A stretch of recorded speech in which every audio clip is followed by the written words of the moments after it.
Halo semuanya, selamat datang di channel Satu Kata, tempat di mana kamu akan menemukan fakta-fakta paling unik, menarik, dan mengejutkan dari seluruh dunia. Bersiaplah untuk mengungkap kejadian luar biasa, misteri tak terduga, dan hal-hal aneh yang mungkin belum pernah kamu dengar sebelumnya.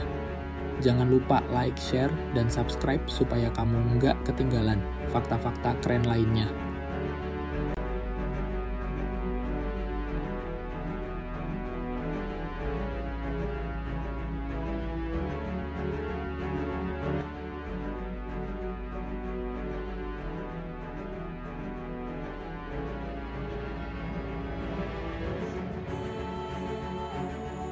Mengapa Yesus tidak mengetahui waktunya jika Dia sepenuhnya adalah Allah?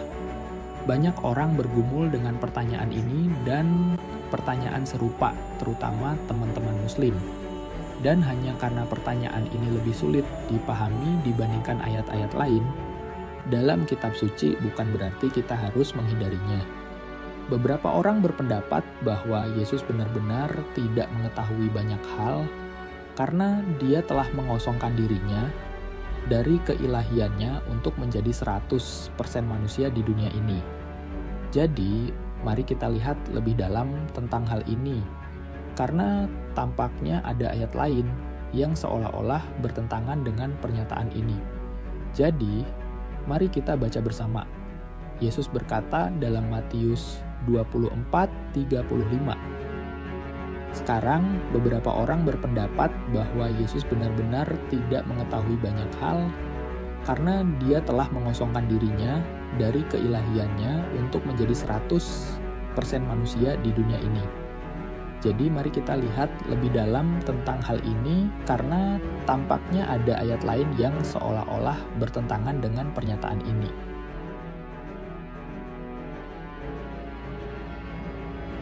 Yohanes 16:29. Di sini tidak disebutkan bahwa Yesus mengetahui sebagian hal saja, tetapi segala sesuatu. Jadi para murid dengan jelas mengatakan bahwa mereka percaya bahwa Yesus mengetahui segala sesuatu. Lalu, mengapa Yesus berkata bahwa mengenai hari dan jam itu tidak ada seorang pun yang tahu kecuali Bapa? Bahkan dikatakan bahwa malaikat di surga dan anak pun tidak mengetahuinya. Ada beberapa kemungkinan alasan untuk hal ini. Mari kita coba mencari jawabannya. Beberapa orang berpendapat bahwa Yesus memiliki akses ke seluruh pengetahuan. Tetapi sebelum penyalibannya, Dia memilih untuk tidak mengetahui hal ini. Mengapa? Mereka mengatakan bahwa ini adalah bentuk kerendahan hatinya dalam melayani Bapa. Sebagai anak, Dia menunjukkan perannya di bawah otoritas Bapa sebagaimana seorang hamba yang taat dalam segala hal. Segala sesuatu yang Yesus lakukan di dunia ini adalah dalam ketaatan penuh kepada Bapa. Tetap ikuti pembahasan ini karena akan segera masuk akal. Yesus berkata dalam Yohanes 14:31. Ketika kita membaca Alkitab, kita melihat bahwa Yesus mengetahui masa depan. Dia tahu penderitaan yang menantinya di kayu salib. Karena itulah Dia datang kepada Bapa dan berdoa, "Jika ada cara lain, biarlah cawan ini lalu daripadaku." Bacalah bersama saya Lukas 22:42. Kita melihat dalam kitab suci bahwa Yesus mengetahui masa depan. Dia tahu banyak hal sebelum itu terjadi. Dia juga tahu penderitaan dan kesakitan yang akan Dia alami di kayu salib ketika Dia menanggung dosa kita di atas dirinya. Murka Allah Bapa ditimpakan kepadanya. Itu adalah persyaratan hukum yang benar. Dan kemudian Dia harus mati menggantikan kita. Jadi Yesus mengetahui semua ini. Itulah sebabnya Dia datang kepada Allah Bapa dalam doa dan berkata, "Jika mungkin, jika ada cara lain, biarlah cawan ini lalu dariku." Bacalah bersama saya. Lukas 22:42. Sebelum Yesus bangkit dari kematian, dia adalah 100% Allah dan 100% manusia. Hal ini sangat penting untuk dipahami, karena untuk mengalami segala sesuatu yang manusia alami, cobaan, penderitaan, dan pencobaan tanpa berbuat dosa, dia harus membatasi dirinya dalam menggunakan kuasa keilahiannya. Jadi, Yesus tidak menghilangkan rasa sakit. Dia merasakan semua penderitaan. Dia harus mengalami semuanya seperti manusia biasa, karena itu adalah persyaratan hukum yang benar. Dia membatasi dirinya dalam banyak hal agar kita bisa diselamatkan. Bagian berikut ini menjelaskan hal ini dengan jelas. Filipi 2:5. Paham? Dia sudah adalah Allah, tetapi dia tidak menggunakan kuasanya. Filipi 2:7. Lihat, inilah intinya.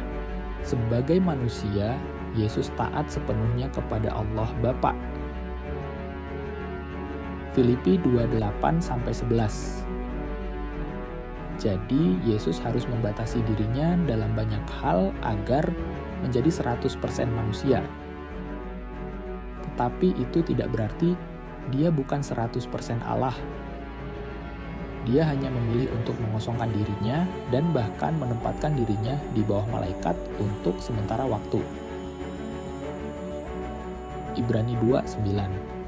Jadi, saya akan mengatakannya lagi. Meskipun Yesus memilih untuk mengosongkan dirinya, itu tidak berarti dia bukan Allah sepenuhnya. Ingatlah Kolose 2:9 yang berkata, "Saya ingin ini benar-benar meresap dalam hati kita." Bacalah sekali lagi bersama saya. Kolose 2:9. Tetapi setelah Yesus bangkit dari kematian, dia tidak lagi membatasi dirinya. Dia menggunakan kuasanya karena persyaratan hukum telah dipenuhi. Dia menggenapi hukum agar kita bisa diselamatkan melalui Dia yang mati untuk dosa kita. Apakah kalian memahami betapa luar biasanya hal ini? Bahwa Allah sendiri datang ke dunia kita, ke dalam dimensi kita, sebagai manusia untuk mengalami penderitaan demi kita tidak layak menerima itu. Tetapi, dia tetap melakukannya. Dan setelah dia bangkit, dia bahkan muncul tiba-tiba di hadapan para muridnya. Yohanes 20:26. Bayangkan jika kalian berada di sana dan melihat semuanya terjadi. Saya pribadi pasti akan terkejut melihat Yesus tiba-tiba muncul di tengah ruangan. Tapi setelah kebangkitannya, dia tidak lagi membatasi dirinya. Kita melihat ini dengan sangat jelas. Dan satu hal yang sering dilupakan orang tentang Yesus adalah dia harus lahir di bawah hukum, taat pada hukum sebagai manusia, agar bisa menjadi korban sempurna untuk dosa. Dia sendiri tidak pernah berbuat dosa, tidak pernah melakukan kesalahan.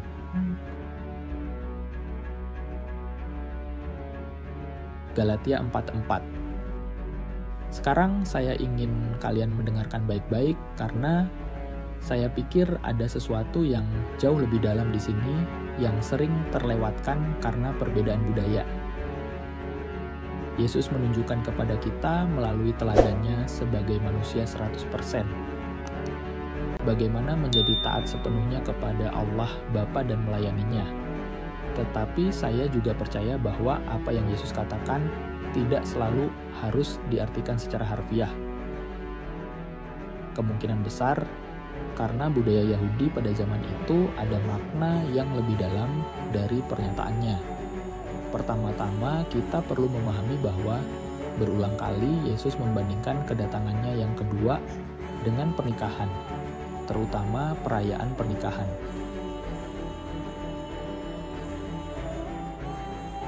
Matius 9:15. Ada banyak ayat lain yang membahas hal ini, di mana Yesus menghubungkan kedatangannya yang kedua dengan pernikahan. perayaan pernikahan. Jadi kita harus memahami budaya Yahudi pada zaman itu. Yesus bukan hanya lahir sebagai manusia, tetapi lahir di Israel, bagian dari suku Yehuda. Itulah sebabnya dia disebut singa dari Yehuda. Dalam tradisi Yahudi, ketika seorang pengantin pria dan wanita akan menikah, sang ayahlah yang akan memberi izin kepada putranya untuk menjemput mempelai wanitanya setelah tempat tinggal mereka siap. Itulah kebiasaan pada masa itu. Mereka akan berkata, "Tidak ada yang tahu hari dan jamnya kecuali sang ayah yang akan mengutus anaknya untuk menjemput mempelai wanitanya." Dan dengan cara yang sama, Allah Bapa akan mengutus Yesus Kristus. Jadi ketika Yesus berkata bahwa hanya Bapa yang tahu, dia mengatakannya sebagai tanda hormat kepada otoritas Allah Bapa. Dengan merendahkan dirinya, Yesus sedang mencerminkan norma budaya Yahudi. Yesus juga berkata dalam Yohanes 14:2. Di sini, Yesus jelas mengetahui bahwa dia akan datang kembali. Dia mengetahui masa depan. Kemudian dia berkata, Yohanes 14:3. Jadi sekarang kita tahu menurut kitab suci, jika kita melihat semua ayat secara bersamaan, bahwa Yesus mengetahui segala sesuatu. Di ayat ini, dia juga tahu dengan pasti bahwa dia akan datang kembali untuk menjemput kita. Jadi, saya percaya bahwa apa yang Yesus katakan sebenarnya adalah perumpamaan tentang pernikahan. Dan para pendengarnya pada waktu itu memahami maknanya berdasarkan budaya mereka. Sekarang perhatikan ini. Wahyu 19:12. Jika Yesus adalah satu-satunya yang mengetahui namanya, berarti Allah Bapa tidak tahu nama itu. Dan kita tahu bahwa ini bukanlah arti sebenarnya dari ayat tersebut. Sebab, jika Allah Bapa tidak mengetahui sesuatu, maka itu berarti dia tidak maha tahu. Dan jika Allah tidak maha tahu, maka dia bukanlah Allah. Kalian lihat, ini mirip dengan apa yang Yesus katakan tentang tidak ada yang tahu kecuali Bapa. Tetapi kita juga tahu bahwa kitab suci menyatakan bahwa Yesus mengetahui segala sesuatu. Dan Allah Bapa juga mengetahui segala sesuatu. Sebab ada dua pribadi tetapi satu hakikat. Jadi meskipun Yesus berkata bahwa hanya Bapa yang tahu, itu bukan berarti dia bukan Allah. Yesus adalah Allah. Dia tidak pernah berkata bahwa dia bukan Allah. Yesus dan Bapa adalah satu. Saya harap penjelasan ini lebih jelas dan membuatmu lebih tertarik untuk membaca Alkitab, untuk memahaminya dan bertumbuh dalam Kristus. Kita mungkin tidak akan tahu segalanya ketika kita mati. Karena semakin kita membaca kitab suci, semakin Roh Kudus membuka pengertian kita. Dan ketika kita bertumbuh dalam Kristus, itu sangat luar biasa untuk memahami apa artinya benar-benar tinggal di dalam Dia dan Dia di dalam kita. Kita menerima berkat rohani di tempat surgawi. Setiap karunia yang baik datang dari Allah Bapa sehingga kita bisa memiliki keselamatan melalui Yesus Kristus. Dan kita bisa menikmati hidup dengan damai, bahkan di dunia yang sementara ini. Meskipun kita tidak memahami segalanya, ketika kita bertemu Allah, segala sesuatu akan menjadi jelas. Jika kamu punya pertanyaan lebih lanjut, silakan komentar di kolom komentar. Jangan lupa subscribe dan yang terpenting, ingatlah bahwa Allah mengasihimu dan aku juga mengasihimu. Sampai jumpa. Salam satu kata.